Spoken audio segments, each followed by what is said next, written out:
Baik, selanjutnya dari penelpon yang sudah masuk, silakan. Halo, Assalamualaikum Ustaz. Waalaikumsalam warahmatullahi wabarakatuh. Iya Bu, silakan. Maaf Ustaz, saya hamba Allah dari Jakarta. Izin bertanya Ustaz, Ya. saya sudah menikah 1 tahun Ustaz. Kebetulan kami tinggal di rumah mertua dan saya bekerja Ustaz.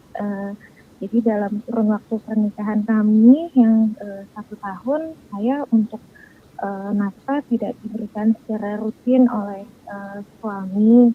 Kemudian untuk anak, suami menginginkan untuk menunda anak karena dengan alasan belum siap, Ustaz. Kira-kira saya harus seperti apa ya Ustaz ya? Baik, jangan ditutup dulu. Saya mau tanya, suami ibu tidak kasih nafkah sama sekali? Jadi tidak rutin Ustaz. Jadi misal bulan ini, kemudian nanti 3 bulan berikutnya. Apa alasannya? Eh, Dia pernah sampaikan jadi saya alasan nggak? Ya, jadi saya harus sabar karena yang beliau bekerja nantinya pun buat saya gitu Ustaz.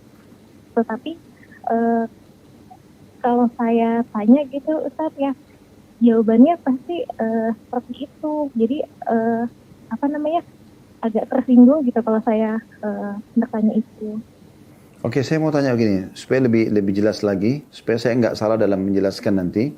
Ibu pernah nggak duduk sama suami, kemudian ibu jelaskan kebutuhan itu 1 bulan, misalnya ini sampo yang kita butuhkan, ini minyak goreng, ini segala macam. Jadi kebutuhan Sudah rumah itu Ustaz, sekian gitu. sudah Sudah pernah? beliau menjawab, beliau memberikan ke orang tuanya Ustaz. Jadi orang tuanya yang memanage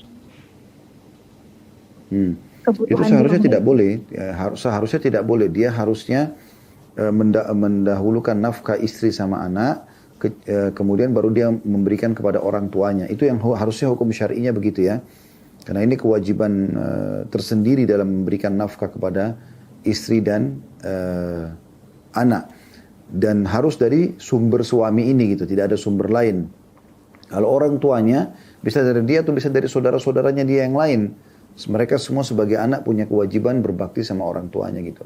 Jadi harusnya memang sang suami ini memahami kalau nafkah kebutuhan istri adalah sekian. Kalau saran saya sih, ibu tinggal coba duduk dan rincikan kembali kebutuhan, dan saya melihat saya melihat jangan sampai suami ini berpikir karena ibu bekerja, jadi berarti ibu nggak perlu dikasih nafkah gitu. Nah, berikan penjelasan gitu.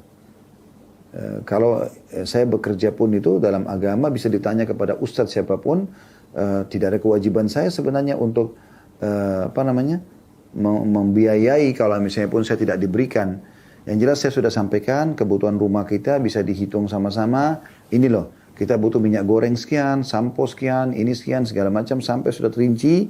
Misalnya 3 juta rupiah, ini contoh saja. Oke, ini yang saya butuhkan. Saya minta ini tolong dirutinkan, diberikan nafkah kepada saya gitu. Ya, kalau dia bilang, "Kak, bagaimana dengan gaji kamu?"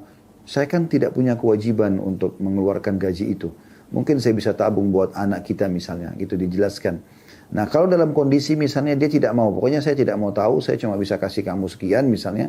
Ibu lihat kalau ibu itu mencukupi ya sudah ibu terima. Kalau itu tidak mencukupi, maka itu kembali kepada ibu. Kalau ibu ridho dengan itu, maka tidak ada masalah. Kalau ibu tidak ridho, berarti dia akan berdosa nanti dengan sikap yang dia lakukan itu. Allahu a'lam.